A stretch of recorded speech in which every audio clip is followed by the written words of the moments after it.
Hi, this is Real People, Real Matters. I'm your host, Diana Tulchinsky. My guest today is Margaret Plouff. Hello. Hi. Good morning. I went to the shop, I guess, a couple of years ago, and I fell in love with Nature's Cupboard. Yes, I remember meeting you at Nature's Cupboard. That seemed like a long time ago. And I know you had all these wonderful meditation nights. We did, didn't we? Yeah, the Himalayan Institute was wonderful. Right, and we had a nice group of people, including your mom. Yeah. We meditate every Thursday. I remember the day. Yeah. Yeah. I want to ask you a brief set of questions.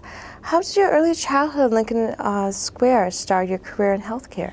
Gosh, well, that goes back quite a while, and I think I was raised with my grandparents. My mom and my brother and I lived with my grandparents, and my grandma cooked from scratch all the time, so she was always in the kitchen, and it was all fresh vegetables and fresh meats, and back then it was all organic.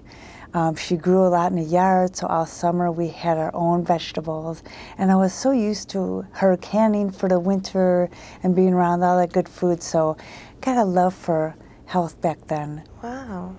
Tell me about your grandparents. Did they have a big influence in your life? Well, they did.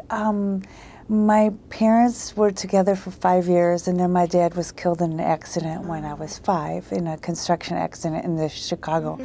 So we moved back in with them, and we lived on the 3rd floor in Chicago, and they lived on the 2nd floor. So they were integral in our lives. My grandpa had a barber shop in the 1st floor, so the whole business was there. My mom worked down the street at the hospital, Foresman at the time. So yeah, we were all down there in one big Chicago flat. Wow. Yeah. Tell me about your grandmother. Well, she lived to 102, so I had her for a very long time.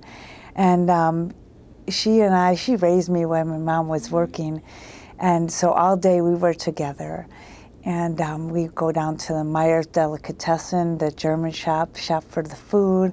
I was with her everywhere, in the yard, hanging clothes, just being with her. In fact, I had a pretty heavy German accent when I was very little. Wonderful. Yeah. Yeah. Tell me about your childhood illnesses when you suffered when you were young. Well, I had a lot, and I think that's what led me to my love of helping others stay healthy and healing their lifestyles. I started out with viral encephalitis at age 2.5 and was in Children's Memorial over New Year's Eve. And I wasn't expected to make it through, but I know my mama pulled me through all that. She had a big belief and a miracle probably too. So that was probably a few weeks in the hospital. I landed up coming out of the coma and had no motor skills or speech or anything for 6 months, but my family just pulled me together, and by some miracle, here I am. And I think through my whole childhood, you know, the usuals, the flus and everything, but for me it was like a month long at a time. So I really struggled. And thyroid disease at age 15, and it's just on and on. Where'd you go to high school? Tell me about your schooling. Oh, I went to Good Counsel, all Catholic, all girls school. It was fun. We had a good time. It's no longer in existence, but it was, the nuns ran it, and we had some fun experiences there and some great camaraderie, great grades. Oh, great. I'm sure. Great grades. Yeah. There was no boys to distract us. And where'd you go to school for a legal secretary? Well, I went back then to Robert Morris College. I went to North Park College for a couple of years, and then I went on to Secretariat School downtown. Where did you get your first break after college? Well, I think I was finishing up Robert Morris College, and I got a job at a law firm, being a legal secretary for a couple of years. And then I worked for 2 different firms downtown. How did you feel the hustle of working in downtown? Oh, it was fun back when, getting on the train and being with, and really back then a lot of the trains didn't have air conditioning. They were old. And we tramped downtown in our heels and all the suits we used to wear. It was fun. And on manual typewriters. No computers yet. Yeah. I'm aging myself, but no computers. We were just starting to learn about computers. Do you know some shorthand or stenography? Yes, I used to do that too. That was tough. Yeah. But that's what we did. Yeah. How did you transition yourself to a career in Scott Foresman? Well, that came from a recommendation from somebody, and I just went for an interview, and I interviewed with the first woman executive VP of the company's history. This was back in the 80s, so she was a lawyer, and I got the job there and landed there for about 10 years. What were your responsibilities at Scott Foresman as a school publisher? Oh gosh, well, since I was an executive assistant, I took care of all of Kathleen's needs for her meetings, paperwork, basically keeping her together, keeping the department together, a lot of legal documents. And by then we were on the computer, so that was much easier than doing a whole document on the typewriter. You get to the last line and then a mistake, and you have to redo it. The whole thing. Wow. Yeah. So we were on computers, of course, by then, and it was a different world. How long were you in the publishing permissions department? Yeah, I did that after I had my daughter. So I was at Scott Foresman for 10 years.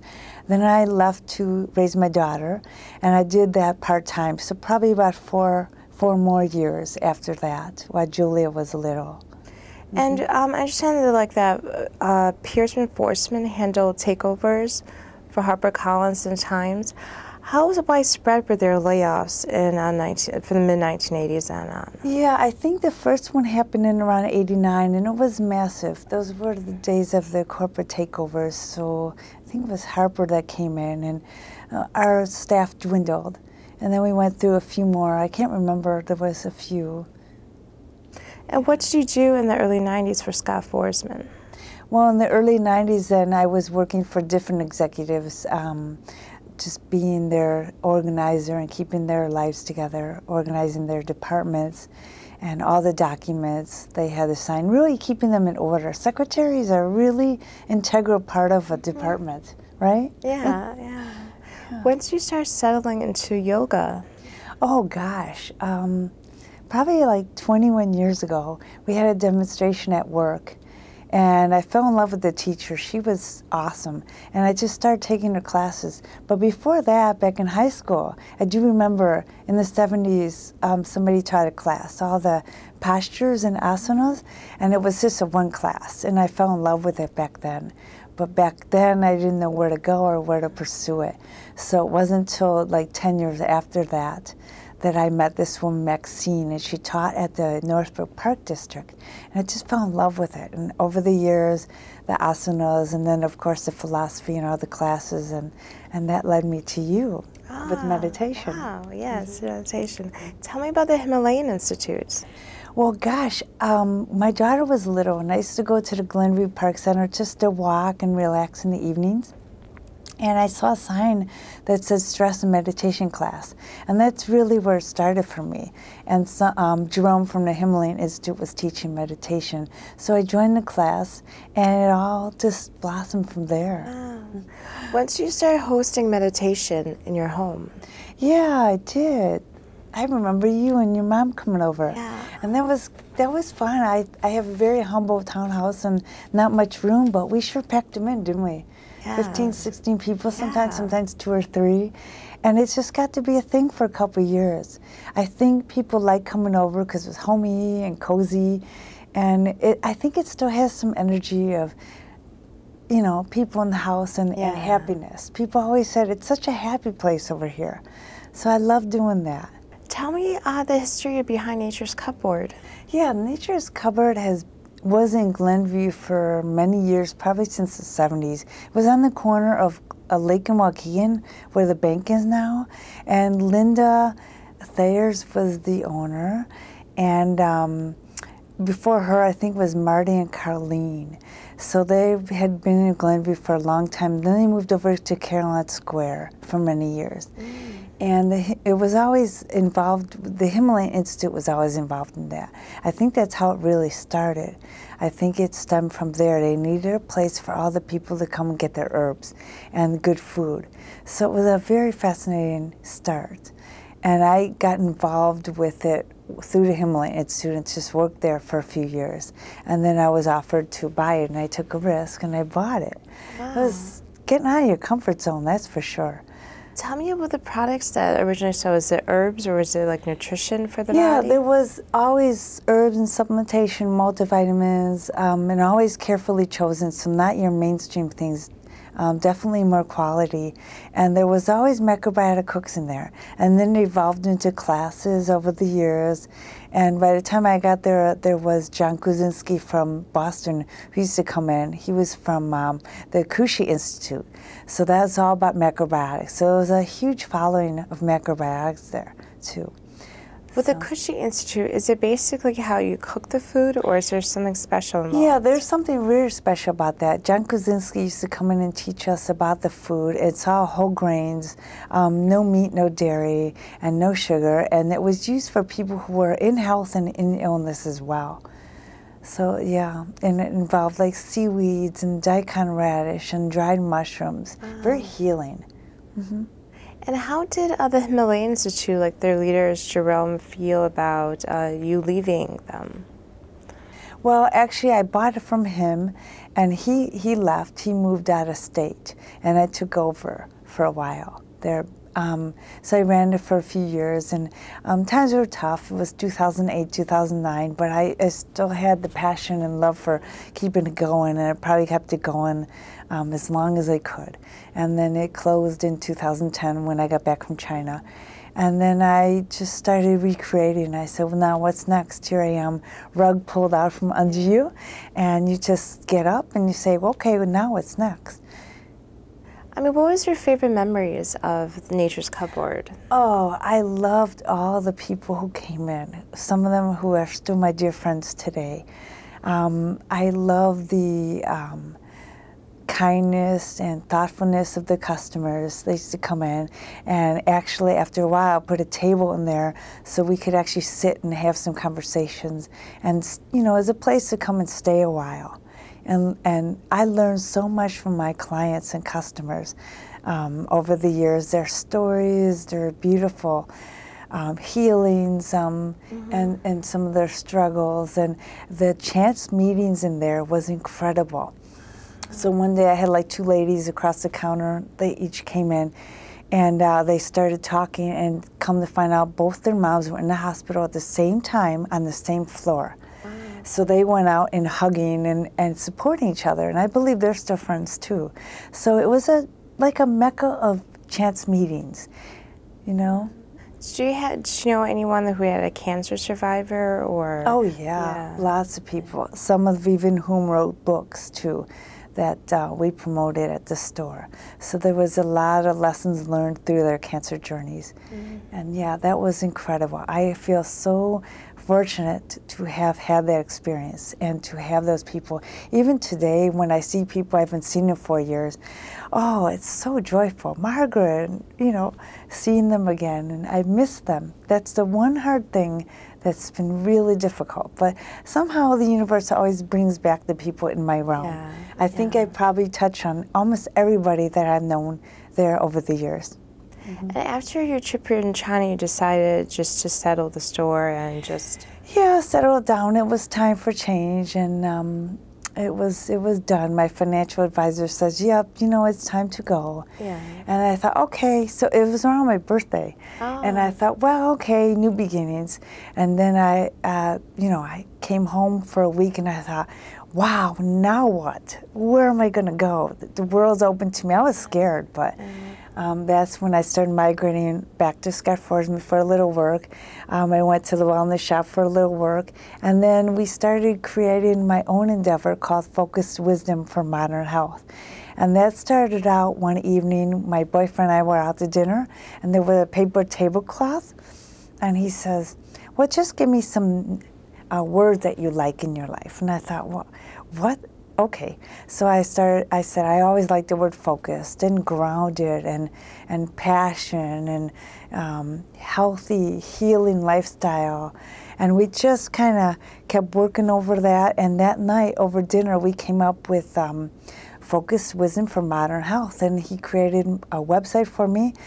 And I thought, now what? I don't know how to do this. So we just kind of started putting in things about me. And it sat there for a year or so as my sounding board and my bouncing point. I did some blogs and I got my feet wet. That was putting yourself out there. And I started getting involved with the Wish Summit with Tira Warner from Canada. And I was just writing and commenting on her blogs, and she did like a 40 night speakers, and I commented on every single one, and before I knew, she was like reprinting my what I commented on. And before I knew it, she was reaching out to me. She's my heroine. Oh, and she said, I want to know who you are. And she contacted me and she was talking, how can I help you? And I thought, wow, let me see your website. And she goes, I don't know anything about you. And I said, well, I'm all up there, my pictures and what I do. She goes, no, I need your story. You have to print your story. So that was very difficult. So I just spilled my story so people can resonate with me. I come from very struggling background with health. Even though my family took excellent care of me, I still came in with a lot of health issues. Do you have rheumatoid arthritis in the 20s? I had a bout of it for a while in my 20s, and it was very scary. It stemmed from, for me, it stemmed from a lot of lifestyle problems, too much stress, not healthy lifestyle, not healthy eating or drinking. I drank soda back in the day, which just makes me laugh now. I wouldn't touch this stuff now. And I really had to learn how to take care of myself. And I think that's where my passion comes to me now. I can help people point them back to themselves and their own healing. How often do you do yoga or Pilates, like for the body or the spirit? Well, I could be doing more yoga, but at least I try at least one class outside the house a week at various studios around town. And I really try to do the asanas, the yoga at home, at least a couple minutes a day. My goal is to do more. But really, yoga for me, and what I learned from my colleagues and friends, it's all about doing yoga all day long. The way you think for yourself, the way you share with others, the way you accept others and listen to them. It's really, yoga is like skillful practice all day long. So you don't have to be sitting there doing the postures all day. That's not really what it's all about. So I think it's cleaning up the way you think and having compassion for others, and that's the real yoga, and especially when you're driving. Meditation behind the wheel, not this kind where you're sitting there. It's, driving into letting, being aware, but letting people cut you off if they need to, and being patient behind the wheel. That's the real yoga, I think, for me. So if you see me driving, I'm pretty calm. How is yoga important, even if you had cancer, or if you even had migraines or chronic fatigue? How important is that in your life? Yeah, great question, because I think yoga brings you back to yourself first. So you can give from your cup runneth over, or give from your saucer. So when you're filled with health and well-being, you have more capacity to give others. And that's the way it needs to go, because it's not meant for us to tab ourselves out and giving. We have to really take care of ourselves first. And then we have a fountain to give from. So I think yoga helps bring us back. So if you go to a class, you can be very peaceful and you could stretch your limbs and feel life. And then you could relax. And you only do what you can. I do hatha yoga, and I like the restorative yogas. For me, that's more healing. For others, the hot yoga is fine for them. And you have to see what you like, what you resonate with. Meditation class, if you resonate with. There's so many varied forms out there now, and so many great studios around town. So I think it helps you bring you back to a quiet center. That's really where you get your best ideas, what's next. You're present and you're feeling health in the breath. It's really where it comes from. And what I've learned from a lot of my cancer patients is it just helps them keep calm through all their treatments, and it helps them keep an inner strength that you need for all walks of life. How important is diet and nutrition, like if you have stay-at-home moms versus working moms that you consult with? Yeah, it's really interesting because everybody is very, very busy these days, and we're tending to skip meals and not prepare the right foods because there's no time, and I understand that too. So I think it's really important to get that deep nutritional foundation in there. So it's really a good idea to take a couple hours on the weekend. I know it's hard, but carving out a couple hours for shopping and like preparing, chopping up some vegetables, putting them in containers. So when you're on the run through the rest of the week, you just grab and have a plan for at least maybe 3 days in advance. You know, gone are the days when we can plan a whole 5 days, but I think it helps busy moms and dads and people on the run, even, you know, whether you're out working or staying home, to have a plan. So at least have something in your pocket to grab, like some nuts or some almonds, walnuts, something healthy. So you're not left with, oh, now what do I get? And you're tending to eat the wrong foods. Because in food, there's so much energy. And I love to help people find the time and choices for themselves at work. And do you do private consultation in your business for health and nutrition? Yes, I do. Because I think people like the one-on-one, because it's really all about them. And we can work a plan, easy plan, gentle suggestions for movement and exercise, and better choices for foods. What's kept you going for yoga or for energetics for 20 years? Oh, wow, that's a great question. I think yoga was so integral in keeping me feeling flexible, body and mind as well. And when all else was getting crazy in my life or too stressful, you just have to come back to the breath work, even if it's 1 or 2 minutes a day. You know, just sitting quietly. And I think that builds inner strength. So I think that's really what got me through a lot of the changes and adjustments in my life. Just kind of go with the flow. Go with the flow. Yeah, don't fight it. Yeah. It's going to come anyway. So you might as well accept it gracefully and keep going. That's wonderful. Yeah. Yeah. Tell me about your family. I understood you traveled all the way to Trinidad or China. Yeah, actually my daughter and I, my boyfriend, love to travel, and we landed up, Reed and I landed up in China in 2010. That was kind of a surprise. It's kind of like, oh, let's go to China. Yeah. And we had some friends we were meeting there, and it was such an adventure. I really pulled myself out of the comfort zone because I thought, how could I leave? I'm a single mom, I have a child, I'm running a business, but how could I say no to this adventure? So especially when I was up on the Great Wall of China, that was incredible, climbing up there for a couple hours. Yeah, and then meeting all the people and enjoying the culture and the food and the busyness of Hong Kong and the fun in Beijing. It's beautiful. Yeah. It was really an experience. And you also went to Trinidad with a shaman? Yeah, we did go to Trinidad.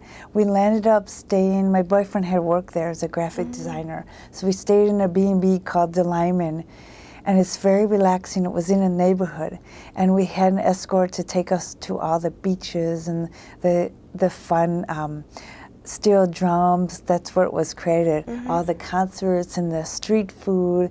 And yeah, we went on a walk through rainforest, and we picked up a shaman on the way. A shaman? A shaman by the side of the road. He jumped in the car, and he was fascinated. We went through the rainforest. He had a big knife, and he was cutting through and showing us all the herbs, which I love. I was so intrigued.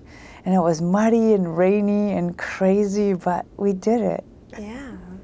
So Julie's in Glenbrook South, your daughter. Yes. Tell me what she's involved in. She's involved right now in dance. It's called Orchesis. So she's involved in a couple different forms of dance. So she really puts herself out there. She's doing a Bollywood dance, I think, and a lyrical dance. Excuse me.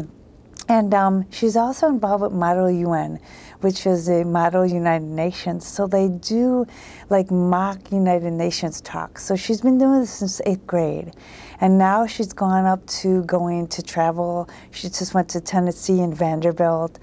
She goes downtown for the big Palmer House event in February, and she speaks all over. She speaks, wow. She represents Pakistan and Britain and Ireland, and she's really put herself out there. That's wonderful. Really awesome, yeah.